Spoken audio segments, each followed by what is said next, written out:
Today I'm going to talk to you about color profiles. So if you're making a custom canvas, you click that plus button like I just did. You can create your whatever inches it is. So maybe you want it to be 8 by 10 inches. Make sure to click on inches and not pixels. That's will make a big difference in terms of size because pixels tend to have much larger numbers. Now there are two color profiles, RGB, which is what you typically see on your phone. So it's anything designed for web. So we have all these different ones that you can look at. It starts into play on display port 3, so that's the typical one that it'll have on your iPad.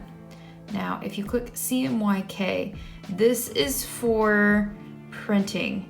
So if you are going to print, printers print in CMYK, so that's the type of colors that it'll be, and they're going to look significantly different.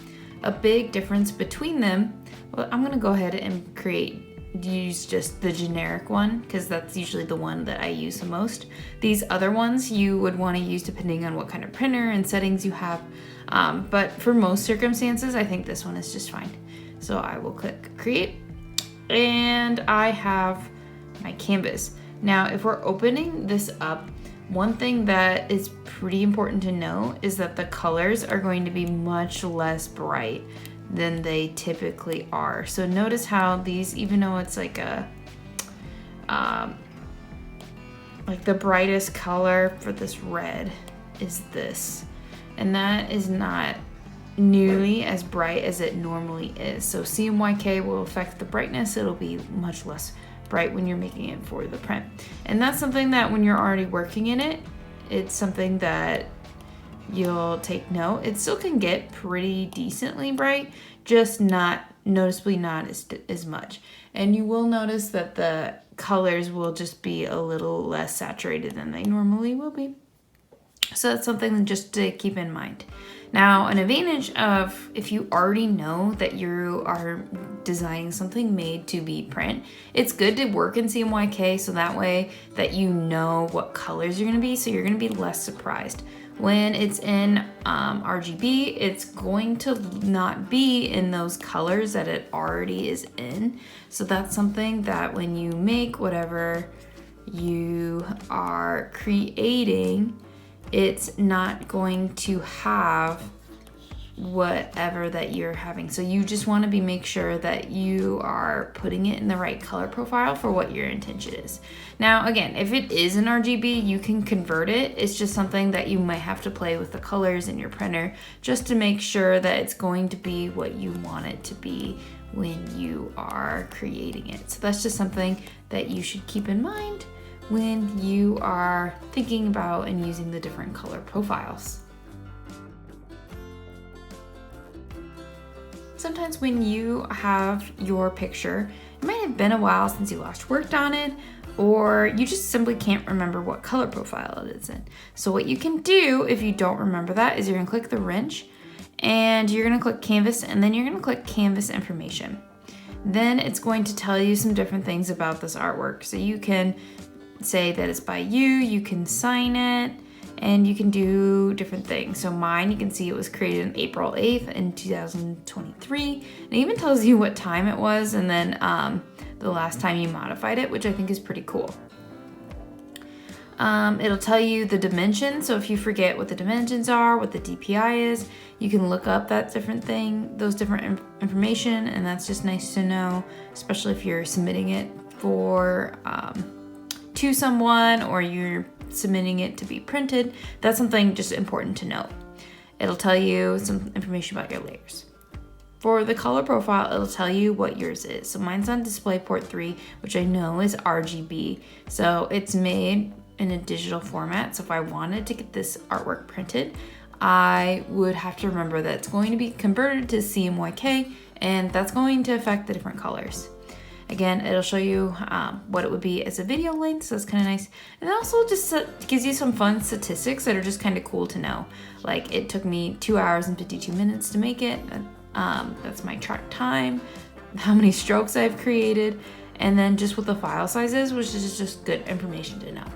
So it's good just to have this, and whenever you have a question about your artwork, you want to get it printed, that Canvas information button on Canvas using the wrench tool is really useful. I'm going to talk to you about some color tips that are going to be useful for when coloring in Procreate. The cool thing about these tips is that you can actually apply them to traditional media. So if you are painting or drawing, a lot of these color tips are going to be applicable to that as well. So they're just going to be some kind of good things just to know. So I'm going to start off with like some like purpley color, because I'm going to have that be kind of like my mountain color. I'm going to just add in just a quick ground in here, and I'm going to make like kind of like a little landscape. And right now I'm just using a round brush, nothing fancy, just using that nice reliable round brush and just kind of creating it and making it kind of get darker as it gets forward, a little darker, and I think I'm gonna go a little brighter. Just to kind of create this quick little landscape. And I'm going to talk about how you can use colors and using different colors that are slightly different to each other, just to make them look like they are moving back in the background. So this purple color that I made in the back, that's gonna be for the mountains. I'm gonna have some mountains in the background. So typically how, if you have a blue sky, it's dark up, it's a darker blue up here, and then the closer it gets to the horizon, the lighter the sky is going to be. And that's not, again, this is just how the sky typically is on like a regular blue, like blue sky. So it's important to note that the sky's not always gonna look like that, but this is just kind of like a good generic one that we'll have. So that's something that we'll be considering.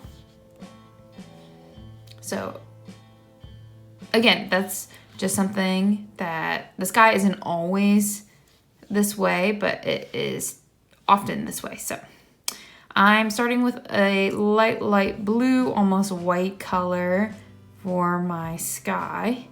It's gonna have that purplish tint in it already, because that is the background color.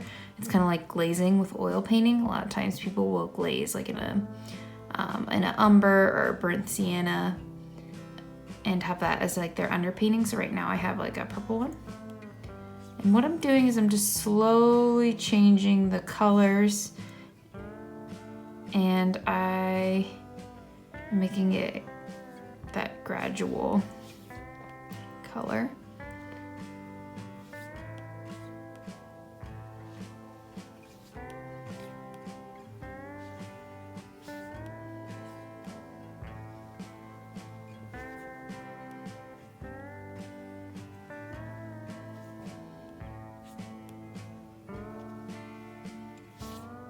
And getting slowly darker, and already you can kind of, it's starting to look like a sky already, which is something that's pretty cool. Okay, now the cool thing is that you can use the brush tool, the smudge tool I mean, and you can use that. I'll just use the harder brush. And you can use that just to kind of blend your colors in. I want you to be careful when you're blending, just because when you're blending, it can get too soft sometimes, and it can look, it can lose the texture quite a bit. So you just want to be careful to not overblend, because when you overblend, it's gonna look like that. That's a little intense, but you get what I mean. So hopefully you do at least. So I'm going to just kind of lightly blend some of this together, just so it kind of creates that illusion. I mainly just, all these like kind of harsher lines, I don't really want those. So my goal is just to try to make those lines out of there, so then the colors look just a bit more seamless.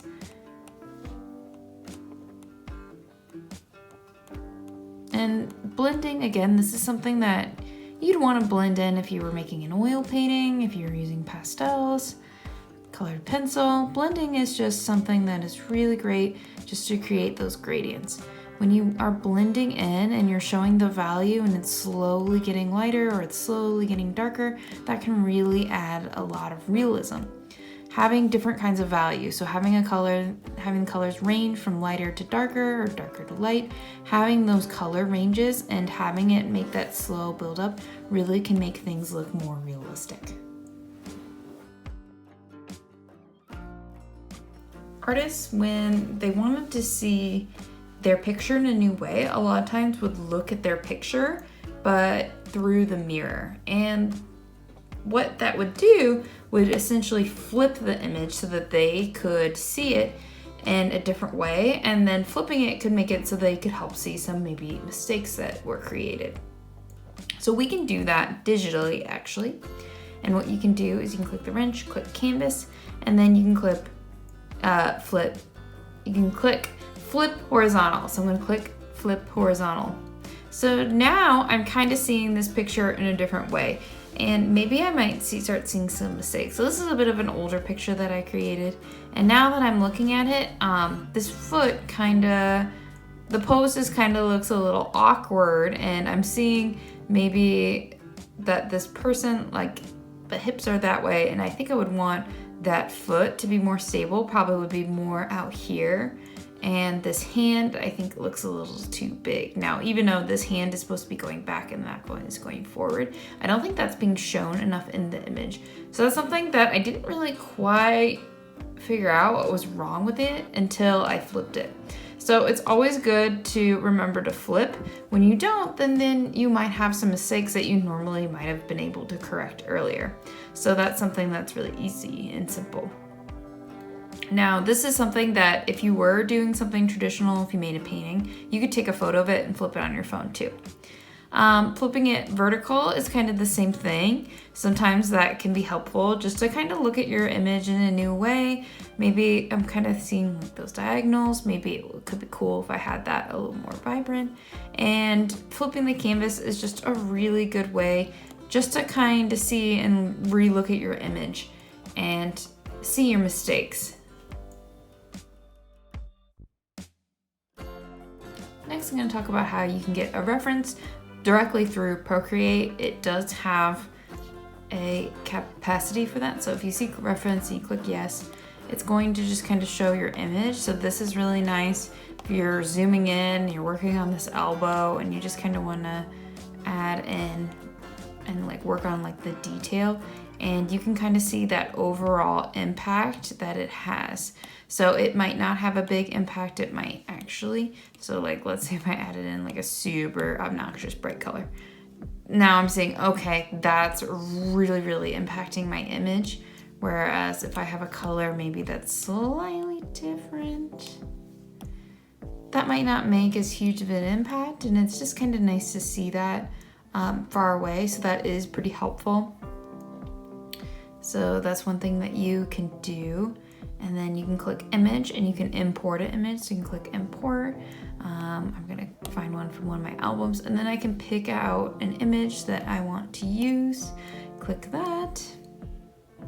And then you can turn this image, you can zoom in on it. So if you're like, okay, I want to look at trees and I want to just look at this texture real quick and just make sure that when I'm drawing it, I am adding in that texture into my picture. That's really useful. You can move the box around your canvas depending on where you're drawing and what you want to do with it. If it's not like open, what you do is you tap it. You can use your pen. You just tap it, and then you can click clear to get rid of it. Last one is clicking face, and now it's showing me. Hello. So that's just kind of something that's nice if you want to look at yourself.